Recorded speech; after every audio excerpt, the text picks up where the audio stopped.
Hello everyone, কেমন আছো সবাই?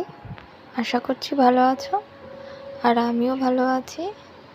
তো সকালবেলা সব কাজকর্ম সেরে চলে আসলাম রান্নাঘরে। তো আজকে আমাদের ব্রেকফাস্টে বানিয়েছিলাম হচ্ছে পাস্তা। অনেক দিন ধরেই ভাবছিলাম যে বানাবো একদিন, কিন্তু বানানোর সেইভাবে সময় হচ্ছিল না। তো ভাবলাম যে আজকে সকালেই বানিয়ে ফেলি।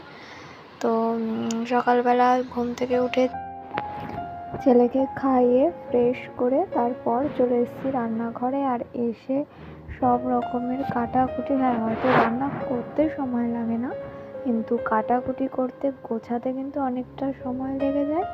তো তাড়াতাড়ি করে সব কিছু রেডি করে ফেললাম। তারপর এখন বানিয়ে ফেলছি পাস্তা।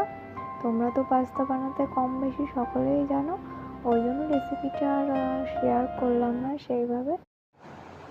আর দেখো, তোমাদের সাথে কথা বলতে বলতে আর আমার পাস্তাও কিন্তু রেডি। তো চলো বসে খাওয়া যাক। আজকে ভিডিওটুকু এই পর্যন্তই।